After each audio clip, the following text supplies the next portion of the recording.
দীঘা থেকে সোজা জলেশ্বর দক্ষিণ ভারত। দীঘা পশ্চিমবঙ্গের অন্যতম একটি গুরুত্বপূর্ণ পর্যটন কেন্দ্র। শুধু পর্যটন কেন্দ্র নয়, এর পাশাপাশি দীঘা পূর্ব ভারতের সবচেয়ে বড় মৎস্য বাণিজ্য কেন্দ্র। যে কারণে রাজ্য সরকার থেকে শুরু করে কেন্দ্র সরকার সব আলাদা নজর রয়েছে পূর্ব মেদিনীপুরের এই সমুদ্র সৈকতের উপর। এবার এই এলাকার উন্নয়নের জন্য দারুণ সুখবর দিল স্থানীয় সাংসদ শিশির অধিকারী জানান, দীঘা থেকে জলেশ্বর রেললাইন দ্রুতই কাজ চলছে। পর্যটকদের দীঘার রেলপথে আসার জন্য ইতিমধ্যেই রেলপথ চালু করার পাশাপাশি একাধিক ট্রেন চালু করা হয়েছে। তবে এরই মধ্যে এবার দীঘা বাসিন্দাদের জন্য রেলের তরফ থেকে আরও একটি সুখবর দেওয়া হলো এবং সেই সুখবর অনুযায়ী এবার দীঘা থেকেই সোজা জলেশ্বর সহ ওড়িশা এবং দক্ষিণ ভারতের বিভিন্ন জায়গা পৌঁছানো যাবে। দীঘার বাসিন্দা অথবা ব্যবসায়ীদের আর এই সকল জায়গা যাওয়ার জন্য হাওড়া কিংবা খড়গপুরের ওপর নির্ভরশীল হতে হবে না।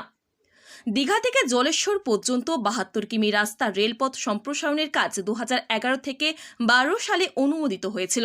এই রেলপথ নির্মাণের কাজ সমাপ্ত হলেই দীঘার ভোল বদলে যাবে। দীঘা যেমন আরও বেশি পর্যটকদের আগমন ঘটবে, ঠিক সেই রকমই এলাকার বাসিন্দা থেকে ব্যবসায়ীরাও উপকৃত হবেন। তবে এই রেলপথ সম্প্রসারণের কাজ জমি জটের কারণে এতদিন আটকে ছিল।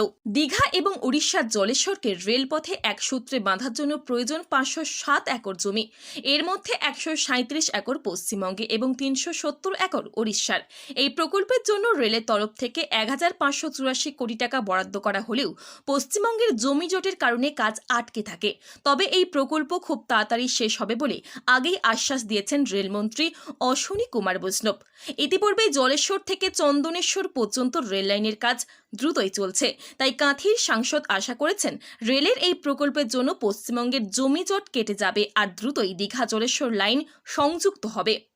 হাওড়া থেকে খড়গপুর জলেশ্বর হয়ে দক্ষিণ ভারত যাওয়ার দূরত্বের দিক দিয়ে কম হলেও এই রুটটিও খুব ব্যস্ত থাকে, যে কারণে সবসময় এই রুটে গ্রিন সিগন্যাল পাওয়া যায় না। ফলে রাস্তা কম হলেও সময় অনেক বেশি লাগে। আবার অত্যাধুনিক ট্রেন যাতায়াতের ফলে এই রুটটির ওপরও প্রচণ্ড চাপ থাকে। এই পরিস্থিতিতে দীঘা জলেশ্বর রুটের রেলপথ সম্প্রসারণের কাজ শেষ হলে হাওড়া থেকে বহু ট্রেন এই রুটটি চালানো হবে। তাতে যাত্রীদের নিরাপত্তা আরও বেশি সুরক্ষিত হবে এবং দূরত্ব বেশি হলেও তাড়াতাড়ি গন্তব্যে পৌঁছানো যাবে। দীঘা থেকে জলেশ্বর লাইন যুক্ত হলে দীঘা থেকে পুরীর দূরত্ব মাত্র কমে দাঁড়াবে 3 ঘন্টা। পূর্ব মেদিনীপুর জেলার দীঘা থেকে সৈকতশ্রী রিপোর্ট, লোকাল 18 বাংলা।